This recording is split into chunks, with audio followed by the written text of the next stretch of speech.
Hello friends, welcome to Menaka recipes. இன்றைக்கி நம்ம சேனலில் ஒரு ஈஸியான ஸ்வீட் ரெசிபி தான் பார்க்க போகிறோம். சுருள் பூரி. இது பார்த்திங்கன்னா வெளியில் நல்லா கிறிஸ்பாகவும் உள்ளே நல்லா சாஃப்டாக ஜூஸியாகவும் இருக்கும். இந்த ரெசிபியை எப்படி ஈஸியாக செய்கிறதுன்னு பார்க்கலாம் வாங்க. இதுக்கு பார்த்திங்கன்னா ஒரு கப் மைதா மாவு ஆட் பண்ணுறேன். உங்களுக்கு வேணும்னா அரை கப் மைதா மாவு, அரை கப் கோதுமை மாவு யூஸ் பண்ணிக்கோங்க. 1 டீஸ்பூன் பேக்கிங் சோடாவும் கொஞ்சம் உப்பும் ஆட் பண்ணிக்கிறேன். 2 டேபிள் ஸ்பூன் போல் நெய் விட்டுக்கலாம். உங்களுக்கு வேணும் ஆயிலும் சேர்த்துக்கலாம். இப்போ இதை நம்ம நல்லா ட்ரை மிக்ஸ் பண்ணிக்கோங்க. இப்போ நல்லா மிக்ஸ் ஆகிடுச்சு உங்களுக்கு. இப்போ தேவையான தண்ணி ஊற்றி நல்லா சப்பாத்தி மாவு பழைய நம்ம பசைஞ்சு வச்சுக்கலாம். கொஞ்சம் கொஞ்சமாக தண்ணி ஆட் பண்ணிக்கோங்க. இப்போ நீங்கள் சப்பாத்தி மாவு பதத்துக்கு நல்லா திக்காக பஞ்சு வச்சுக்கிங்க. நல்லா நம்ம பசைஞ்சு விட்டுக்கலாம் கையை வச்சு. இப்போ ஸ்வீட் செய்கிறதுக்கான மாவு ரெடி ஆகிடுச்சு. இதை ஆயிலில் இல்லைனா நெய் விட்டு நல்லா க்ரீஸ் பண்ணிவிட்டு 10லேருந்து 15 நிமிஷம் நல்லா ரெஸ்ட் பண்ண விட்டுலாம். ஸோ தான் நம்மளுக்கு அதை போட்ட பேக்கிங் சோடா நல்லா ஆக்டிவேட் ஆகிருக்கும். இப்போ 15 நிமிஷம் ஆயிடுச்சு.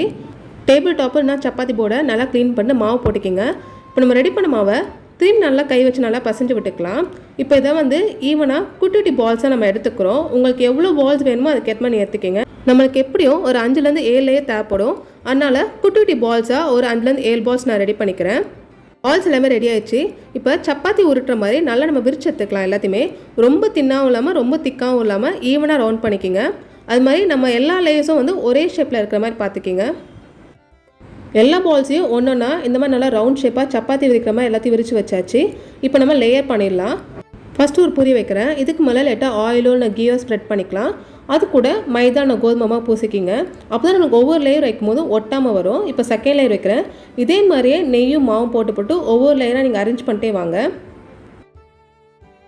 கிட்டத்தட்ட நான் 5லேருந்து 7 லேயர் வச்சுருக்கேன். இப்போ கடைசி பூரிக்கான லேயரும் வைக்கிறேன். திரும்பி மேலே நம்ம நெய்யும் கொஞ்சம் மாவும் பூசிக்கிங்க. இப்போ இது எந்தளவுக்கு நல்லா டைட்டாக சுருட்ட முடியுமோ அந்தளவுக்கு நல்லா டைட்டாக சுருட்டுங்க.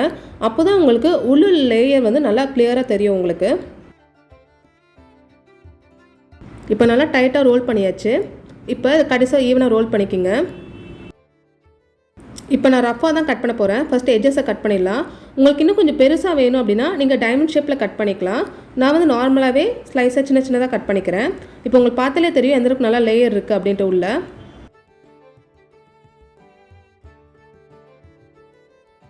இப்போ எல்லாத்தையும் நல்லா ஈவனாக கட் பண்ணியாச்சு. இப்போ நான் உங்களுக்கு ஒரு பீஸ் எடுத்து காமிக்கிறப்பாங்க.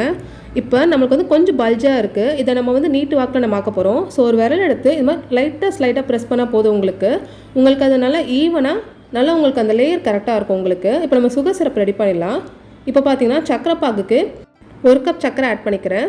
1 கப் சர்க்கரைக்கு 1 கப் தண்ணி சேர்த்துக்கலாம். சக்கரை நல்லா கரைஞ்சி வரட்டும். இதுக்கு பார்த்தீங்கன்னா 1 கம்பி பதம் கரெக்டாக இருந்தால் போதும். இப்போ சக்கரை பாகு ரெடி ஆயிடுச்சு. நான் உங்களுக்கு காமிக்கிறேன் பாருங்கள். இந்தளவுக்கு நல்லா ஒட்டிட்டு வரணும் சக்கரை பாகு. 1 கம்பி பதம் வந்துச்சு. இப்போ நம்ம ரெடி பண்ண பூரியை கொஞ்சம் கொஞ்சமாக ஃப்ரை பண்ணி எடுத்துலாம். ஆயிலை மேக்ஸிமம் லோ ஃப்ளேமில் வைங்க. பிகாஸ் நம்ம சீக்கிரமாக கலர் மாறிடும். பட் உள்ளே ஃப்ரை ஆகிருக்காது. இப்போ ஒன்றுனா ஈவனாக நம்ம பொரிச்சு எடுத்துடலாம். எல்லா பக்கமும் திருப்பி விட்டே இருங்க. ஆயிலை மீடியம் ஃப்ளேமில் வச்சுக்கலாம். இப்போ பாருங்கள் கலர் நல்லா மாறிட்டே வருது. சீக்கிரமாகவே நல்லா கிறிஸ்பாகிட்டே இருக்குது. இப்போ இந்த சுருள் பூரி நல்லா கிறிஸ்பாக நல்லா ஈவனாக குக் ஆகிடுச்சு. இப்போ இது பார்த்திங்கன்னா நம்ம ரெடி பண்ண சுகர் சிரப்பில் நம்ம மாற்றிடலாம். பாருங்கள் உங்களுக்கு அந்த லேயரும் நல்லாவே தெரியுது.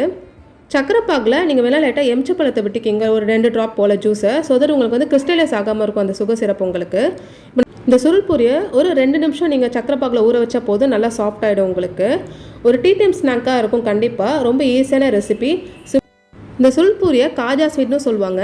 நீங்களும் கண்டிப்பாக இந்த ரெசிபியை ட்ரை பண்ணி பார்த்து மறக்காமல் கமெண்ட் பண்ணுங்கள்.